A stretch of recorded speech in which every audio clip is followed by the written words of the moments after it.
Hi viewers, అందరికీ నమస్తే friends. రవిశాస్త్రికి అరుదైన గౌరవం అయితే దక్కబోతుంది. ముంబై క్రికెట్ అసోసియేషన్ ఎంసీఏ తుది నిర్ణయం అయితే తీసుకుంది. అజింక్య నాయుడు చెప్పడం విషయం ఏంటంటే, ఆటగాడిగా కావచ్చు, అదేవిధంగా కోచ్గా కావచ్చు, అండ్ ప్రతి దాంట్లో తన వంతు ముద్ర వేసుకున్నాడు కాబట్టి లెవెల్ -1 స్టాండ్కి రవిశాస్త్రి పేరుని చేర్చాలని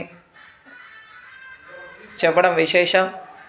సో ఇది చాలా మంచి అరుదైన గౌరవంగా భావించవచ్చు.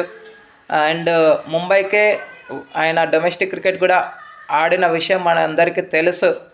సో ఇది చాలా మంచి ఫీట్ అని చెప్పుకోవచ్చు. ఇప్పటికే మనకి తెలుసు రోహిత్ శర్మ స్టాండ్, ఇంకా కొంతమంది స్టాండ్స్ కూడా ఉన్నాయి.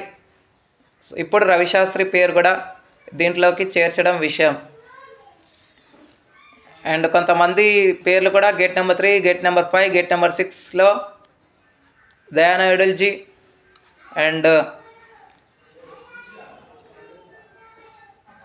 దిలీప్ సర్జేసాయి ఇంకొక పేరు కూడా చేర్చబోతున్నట్టు విషయం. Okay friends, thank you. ఇలాంటి అప్డేట్స్ కోసం ఛానల్ని సబ్స్క్రైబ్ చేయాలి, కమెంట్ చేయండి. మరొక అప్డేట్తో మీ ముందు ఉంటాను ఫ్రెండ్స్. అంతవరకు సెలవు, నమస్కారం.